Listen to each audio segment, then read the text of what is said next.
ठीक है, चलो आज हम लोग जो है सिंधु घाटी सभ्यता के जीवन शैली के बारे में पढ़ेंगे। सिंधु घाटी सभ्यता की जीवन शैली, कहीं पे कुछ लिखा हुआ मिला है क्या?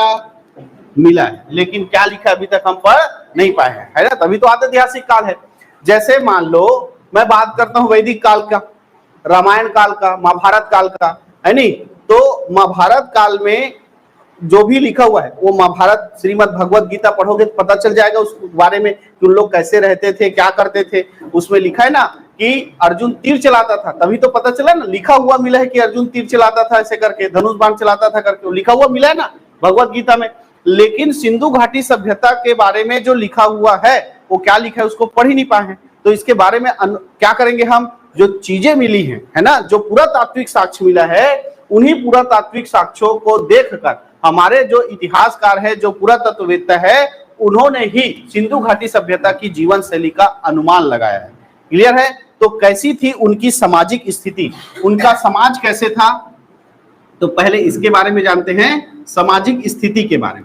तो अधिकतर देखो जो साक्ष्य मिले हैं, है ना, अधिकतर जो साक्ष्य मिले हैं उसमें सबसे इंपॉर्टेंट दिया गया है किसको, जो वो लेडीज पक्ष है उसको ज्यादा इंपॉर्टेंट दिया गया है ना। इसलिए ये माना गया है कि सिंधु घाटी जो था, सिंधु घाटी सभ्यता का जो समाज था वो कैसे था, मातृसत्तात्मक था। जैसे हमारे यहाँ भी समाज कैसे है, पितृसत्तात्मक। कहने को भला अलग बात है कि घर में लेडीज का चलता है कि नहीं? हाँ अब आजकल हमारा छत्तीसगढ़ इस पर जागरूक भी हो गए, तुम्हारे घर के राशन कार्ड में भी लिखे मुखिया कौन हरे, लेडीज है कि नहीं है? हाँ, तो मात्र सत्तात्मक बनाने का प्रयास चल रहा है, लेकिन हमारा भी समाज कैसे है, पितृसत्तात्मक है, पुरुष प्रधान है।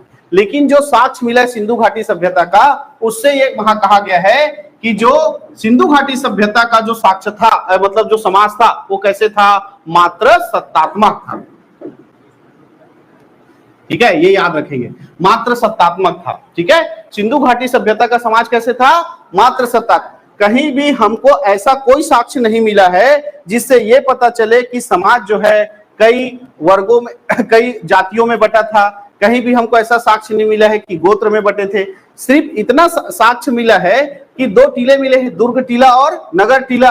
तो यह कह सकते हैं कि दुर्ग टीला में उच्च वर्ग के लोग रहते थे और नगर टीला में क्या रहते थे, निम्न वर्ग के लोग रहते थे, है ना। तो कोई ऐसा कोई जातिवादी का व्यवस्था यहाँ पर दिखाई नहीं देता है। केवल समाज जो है दो वर्गों में बटा हुआ समझ सकते हैं, एक है कौन सा, उच्च वर्ग, और दूसरा कौन सा, निम्न वर्ग। दो वर्ग में बटे थे, उच्च वर्ग और निम्न वर्ग में। ठीक है, कोई जाति व्यवस्था नहीं थी। कोई साक्ष्य ऐसा नहीं मिला है कि सिंधु घाटी सभ्यता में लोधी, तेली, कुर्मी ऐसा कोई समाज रहा होगा। बस हाँ, काम के आधार पर जो है समाज को बांटा जा सकता था। सिंधु घाटी सभ्यता में जो साक्ष्य मिले हैं उस आधार पर यह कह सकते हैं कि काम के आधार पर जो है समाज जो है वो क्या होगा, बटा रहा होगा। कितने प्रकार से, 4 प्रकार। जो लोग पूजा पाठ करते रहे होंगे वो क्या होंगे, विद्वान होंगे। जो क्या करते होंगे, रक्षा करने का काम करते होंगे वो योद्धा होंगे।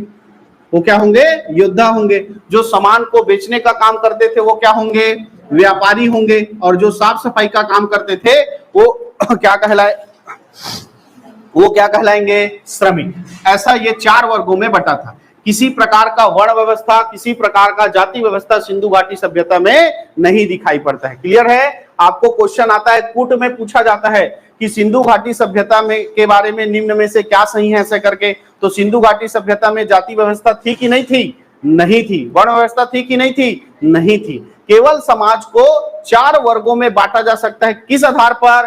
कार्य के आधार पर, विद्वान, योद्धा, व्यापारी और श्रमिक। क्लियर है? किसी प्रकार का वर्ण व्यवस्था और जाति व्यवस्था जो है इस सिंधु घाटी सभ्यता में दिखाई को नहीं देती है। क्लियर है? हमको समाज का सबसे छोटा इकाई, मतलब समाज जो है कई लोगों से मिलकर बना है और कई लोग क्या मिलकर क्या बनाते हैं, परिवार। तो समाज का सबसे छोटा इकाई क्या था सिंधु घाटी सभ्यता में? तो समाज का सबसे छोटा इकाई क्या था? परिवार था। ठीक है, सिंधु घाटी सभ्यता में पर्दा प्रथा और वैश्यावृत्ति प्रचलित है, ऐसा कहीं कहीं पर साक्ष्य मिलता है ना। तो पर्दा प्रथा और वैश्यावृत्ति, वैश्यावृत्ति ये प्रचलित थी, है ना। सिंधु घाटी सभ्यता में पर्दा प्रथा और वैश्यावृत्ति प्रचलित। सती प्रथा था क्या? नहीं था, अभी तक कोई साक्ष्य नहीं मिला है। ये आया हुआ क्वेश्चन है कि निम्न में से कौन सा प्रथा नहीं था सिंधु घाटी सभ्यता में, तो कौन सा नहीं था? पर्दा प्रथा था, वैश्यावृत्ति था, सती प्रथा नहीं था। क्लियर है? तो ऐसा था किसका? सिंधु घाटी सभ्यता का समाज, जो सबसे छोटा इकाई परिवारों में बटा हुआ था। समाज जो है वो कैसे था? मात्र सत्तात्मक था। समाज में किसी भी प्रकार का जाति व्यवस्था, वर्ण व्यवस्था नहीं था। केवल समाज को कार्य के आधार पर 4 वर्गों में बांट सकते हैं: विद्वान, योद्धा, व्यापारिक और श्रमिक। और सिंधु घाटी की सभ्यता में पर्दा प्रथा और वैश्यावृत्ति प्रचलित थी। सती प्रथा का कोई उल्लेख अभी तक नहीं मिला। अगर मैं बात करूं राजनीतिक या शासन व्यवस्था की, सिंधु घाटी सभ्यता के राजनीति या शासन व्यवस्था की बात करूं तो यहां पर भी हमको कहीं पर भी लोकतंत्र दिखाई नहीं देता है कि क्या किया जाए कि लोगों के द्वारा अपने राजा को चुनाया जाए, ऐसा कहीं भी हमको दिखाई नहीं देता है। लोकतंत्र दिखाई नहीं देता है ना। और इसके बारे में कोई स्पष्ट जानकारी अभी तक मिली नहीं है कि वहां पर शासन कैसे चलता था, है ना। वहां पर शासन कैसे चलता था ऐसा स्पष्ट जानकारी नहीं मिला है। लेकिन किसी राजा का भी साक्ष्य नहीं मिला है अभी तक। किसी राजा वाजा का साक्ष्य पड़ेगा कहीं पर? नहीं। तो राजतंत्र नहीं था, राजतंत्र नहीं था। यहां पर कैसा था? प्रजातंत्र था। यहां पर कैसा था? प्रजातंत्र था। प्रजा का ही क्या था? शासन था, है ना। सिंधु घाटी सभ्यता में राजतंत्र नहीं था, न ही लोकतंत्र का अभी तक साक्ष्य मिला है। कोई स्पष्ट जानकारी नहीं मिली है कि लोग मिलकर अपने किसको चुनावते थे, प्रमुख को चुनते थे, ऐसा कोई साक्ष्य अभी तक नहीं मिला है। लेकिन ये कह सकते हैं कि राजा का साक्ष्य नहीं मिला है, तो वहां पर क्या था? प्रजातंत्र था। और ये कह सकते हैं कि वहां पर जो उच्च वर्ग और निम्न वर्ग थे, है ना।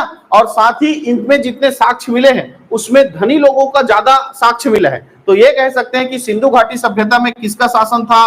उच्च वर्ग का शासन हुआ करता था। उच्च वर्ग का क्या हो सकता है? शासन हो सकता है। कहीं पर भी कुछ भी एकदम लिखा हुआ नहीं है, सब क्या है? अनुमानित है। सिंधु घाटी सभ्यता के बारे में सब क्या था? अनुमानित है। तो केंद्रीय सत्ता जो है वो व्यापारी उच्च वर्ग के लोगों के हाथ में मानी जा सकती है सिंधु घाटी सभ्यता का शासन व्यवस्था। समझ में आ गया? आगे बढ़ते हैं और बात करते हैं किसकी? धार्मिक व्यवस्था की। धार्मिक व्यवस्था, सिंधु घाटी सभ्यता का धार्मिक व्यवस्था, सिंधु घाटी सभ्यता का धर्म संबंधित क्या था?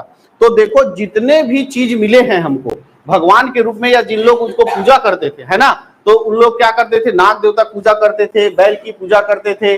भगवान के आसपास भी जो है किसका मिला है? हाथी, गैंडा, चीता, इस सबका साक्ष्य मिला है कि नहीं मिला है? यानी कि ये किसके उपासक थे? प्रकृति के उपासक थे। किसके उपासक थे? प्रकृति के उपासक थे। सिंधु घाटी सभ्यता के लोग जो है किसके उपासक थे? प्रकृति के उपासक थे। और मुख्य देवता इनका होता था पृथ्वी देवी या मातृत्व देवी। इनकी मुख्य देवी कौन थी? पृथ्वी देवी या मातृत्व देवी। मातृत्व देवी ये इनकी प्रमुख क्या होती थी? इष्ट देवी होती थी। ठीक है। इसके अलावा हमको किस किस का देवता का साक्ष्य मिला है? पशुपति की मूर्ति मिली है, नाग देवता मिला है, कुबर वाला बैल का साक्ष्य मिला है ना। अग्नि वेदिकाएं का साक्ष्य मिला है। ये इसके रूप में क्या करते थे? पूजा करते थे। ठीक है। यहाँ पर हमको बहुत सारे ताबीजों का भी साक्ष्य मिला है। बहुत सारे किसका मिला है? ताबीजों का साक्ष्य मिला है। और ताबीज कब पहनते हो भैया? जब लगता है नजर हो गया है नहीं, कोई टोनी टुन्हा दिया है, टोना टुन्हा दिया है, यानी जब आपको तंत्र मंत्र संबंधी कुछ आता है विचार, तभी आप क्या धारण करते हो? ताबीज। यानी इस काल में भी सिंधु घाटी सभ्यता के लोगों भी तंत्र मंत्र भूत प्रेत पर क्या करते थे? विश्वास करते थे। क्लियर है? इन साक्ष्यों से अनुमान लगाया जा सकता है कि सिंधु घाटी सभ्यता के लोग जो है तंत्र मंत्र भूत प्रेत पर क्या करते थे? विश्वास करते। अब पूजा किसका करते थे? प्रकृति की पूजा करते थे। जितना भी हमको मिला है साक्ष्य, नाग देवता, कुबड़ वाला बैल, है ना, स्त्री के गर्भ से उगते हुए पौधे का साक्ष्य, तो ये सब किसको इंगित कर रहे हैं? प्रकृति को इंगित कर रहे हैं। इसलिए किसके उपासक थे? प्रकृति के उपासक। किसी भी मंदिर का प्रमाण मिला क्या? सिंधु घाटी सभ्यता में किसी भी मंदिर का प्रमाण नहीं मिला है। क्लियर है? आगे बात करेंगे आर्थिक जीवन की, कि इन लोग अपना जीवन चलाने के लिए कैसे करते थे। तो इन लोग अपना जीवन चलाने के लिए 3 काम करते थे, 3 व्यवसाय करते थे, है ना। पहला काम इनका था कृषि, दूसरा था पशुपालन और तीसरा था व्यापार। तीसरा क्या था? व्यापार। लेकिन आपको पूछेगा कि सिंधु घाटी सभ्यता का प्रमुख व्यवसाय क्या था? कृषि था, पशुपालन था कि व्यापार? तो प्रमुख व्यवसाय क्या था? व्यापार। सिंधु घाटी सभ्यता के लोग अधिकतर क्या करते थे? व्यापार करते थे। क्यों? सिंधु घाटी की सभ्यता एक नगरीय सभ्यता है। एक ऐसी सभ्यता है, नगरीय सभ्यता है, शहरी सभ्यता है।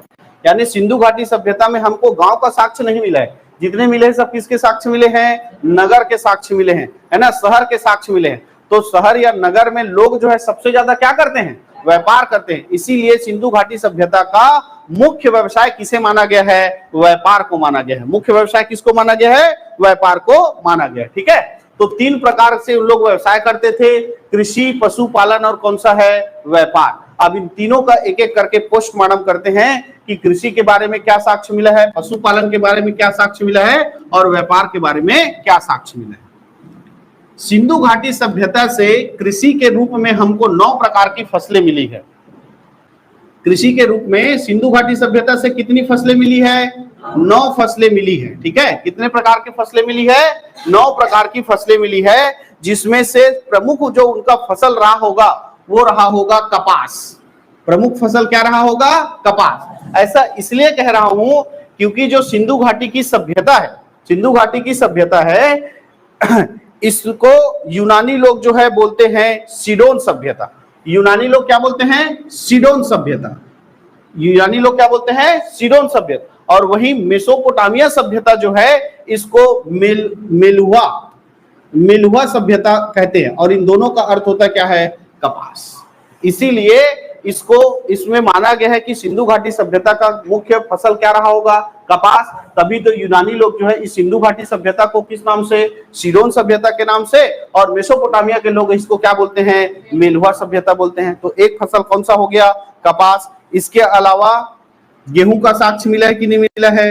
जौ का साक्ष्य मिला है, कपास मिल गया। कितना हो गया? 3। कितना हो गया? 3। गेहूं, जौ और कपास।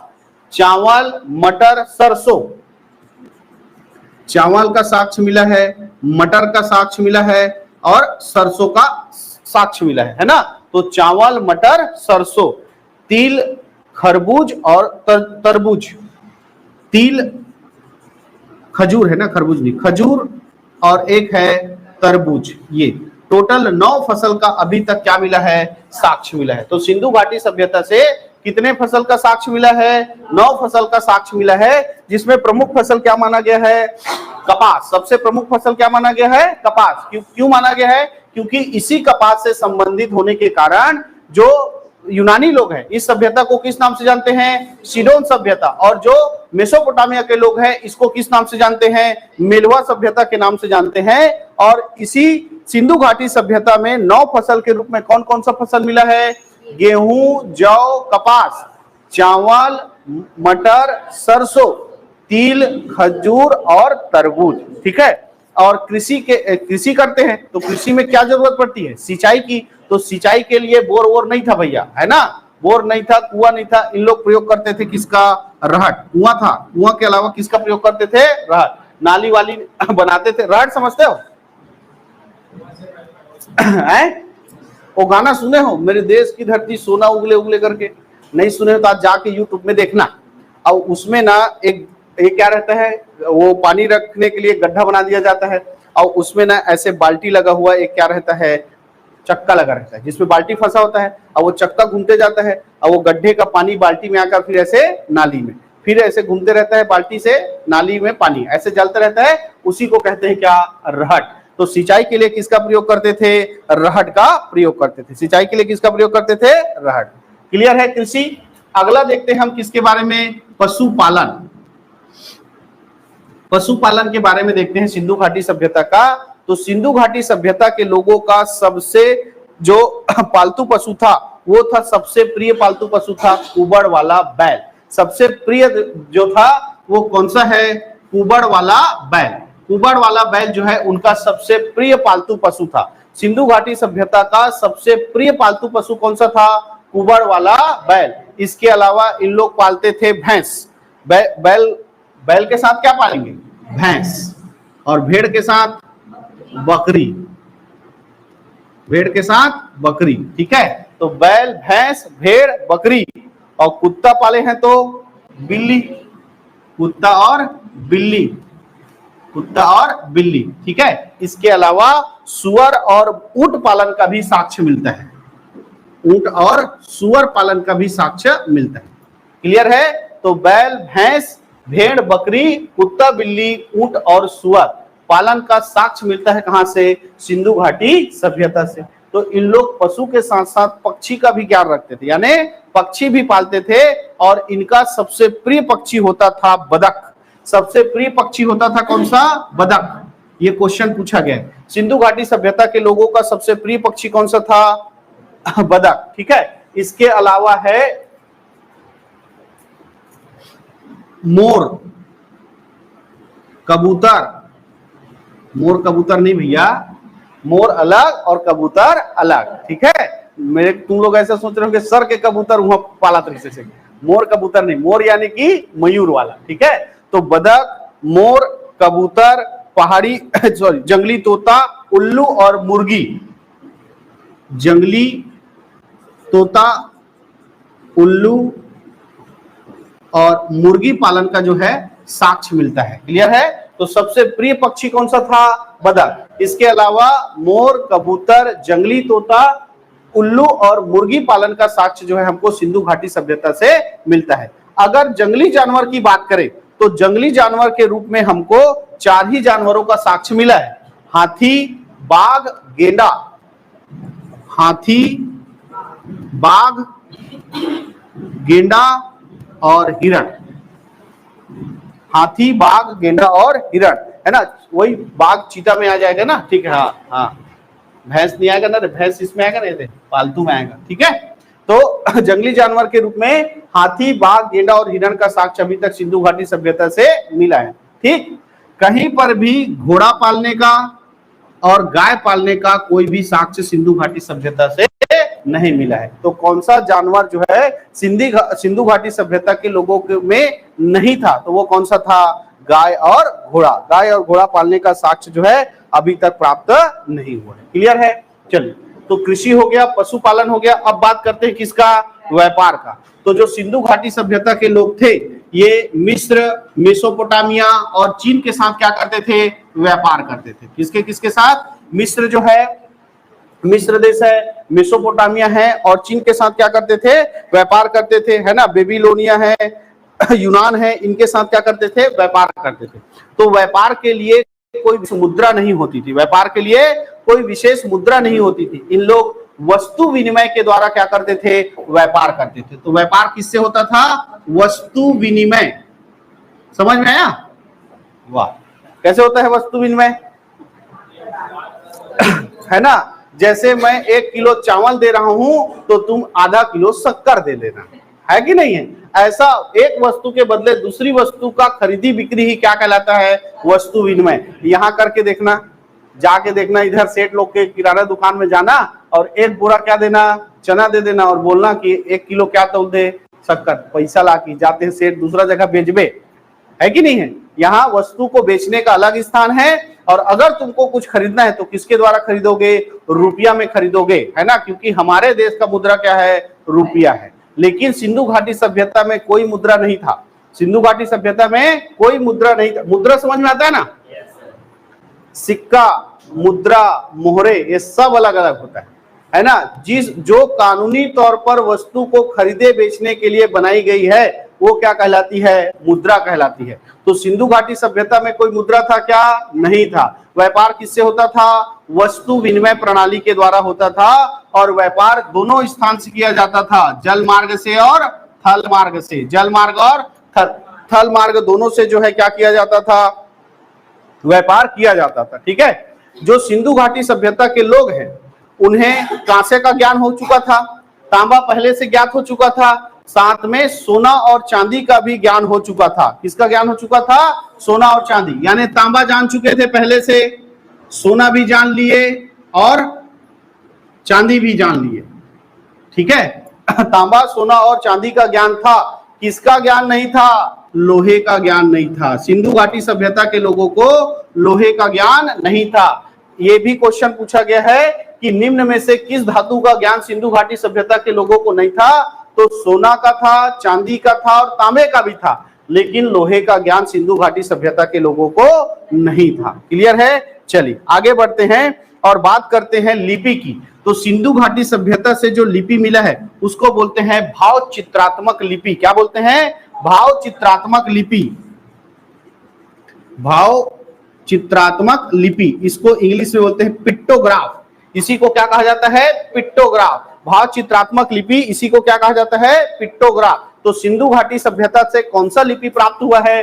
तो भाव चित्रात्मक लिपि या पिक्टोग्राफ लिखा हुआ है। इस लिखावट ये कैसा लिखा हुआ है आज तक तो पढ़ नहीं पाए हैं, है ना, लेकिन एक खोजकर्ता थे जिसका नाम पढ़े हो, बीबी लाल, पढ़े हैं? उनका ये कहना है कि ये जो लिपि है ये दाएं ओर से लिखी गई, दाईं ओर से बाईं। हम लोग किधर से लिखते हैं?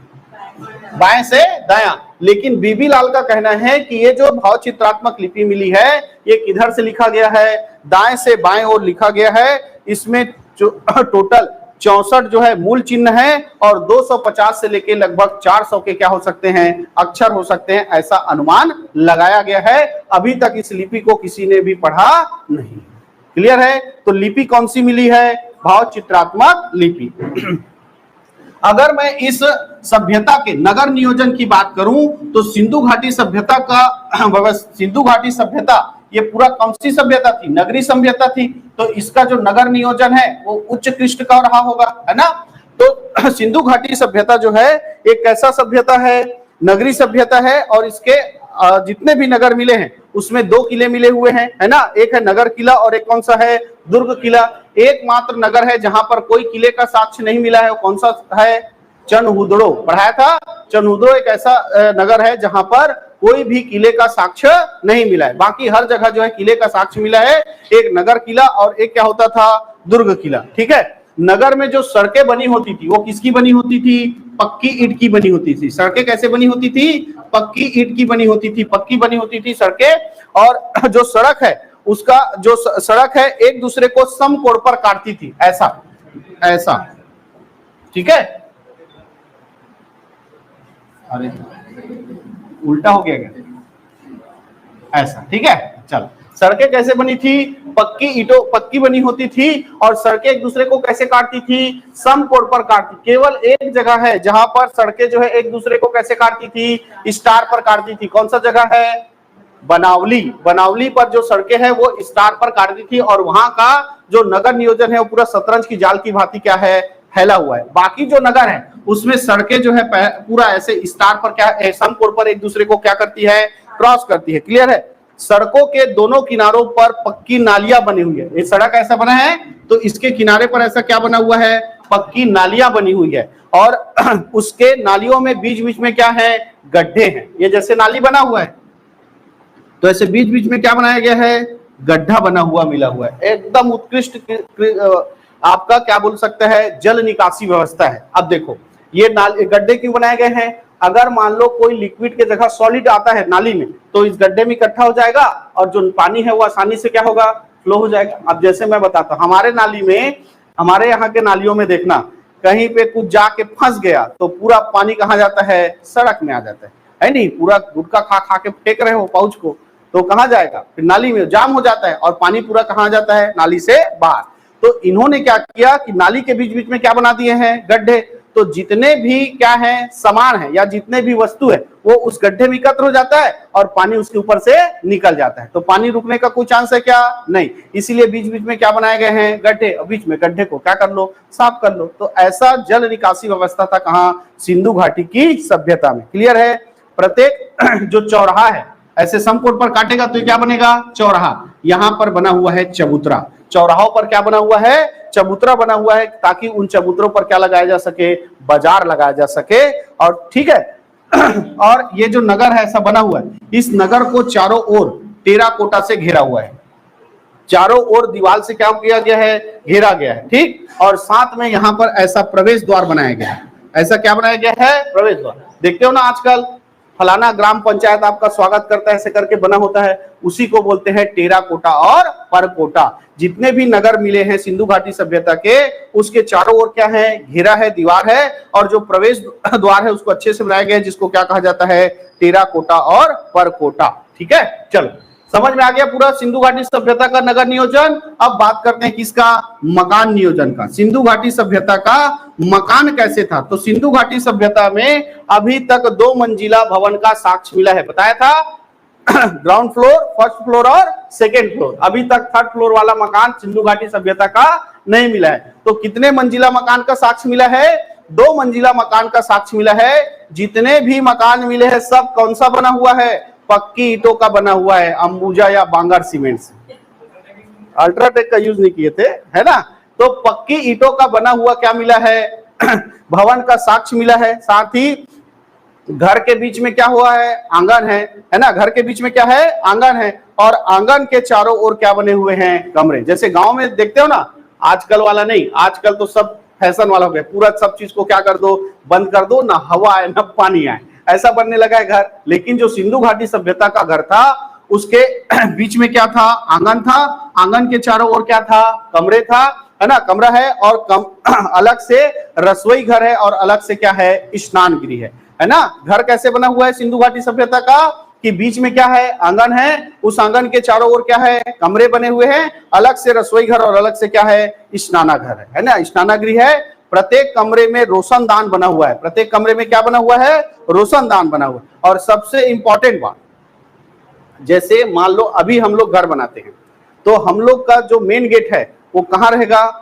एकदम सड़क के लगा हुआ है नहीं, तभी तो हम लोग क्या बोलते हैं, रोड किनारे प्लाट देखते हैं, ताकि सीधा रोड में हम लोग निकले ऐसे करके। लेकिन सिंधु घाटी सभ्यता में उल्टा था, जो उनका मुख्य द्वार होता था वो घर के सड़क के क्या होता था, पीछे होता था। ये जैसे ये सड़क है और यहाँ पर घर बना हुआ है, तो इसका मुख्य द्वार यहाँ नहीं होगा, इसका मुख्य द्वार कहाँ होगा, पीछे होगा। ठीक है, तो सिंधु घाटी सभ्यता में जो घर बनते थे उनके मुख्य द्वार सड़क के क्या होता था, पीछे होता था। केवल एक नगर है जहां पर घर का जो मुख्य द्वार है, मकान का जो मुख्य द्वार है वो सड़क की तरफ है, और वो नगर है लोथल। ये पूछा गया है, क्लियर है, तो अच्छे से याद रखेंगे।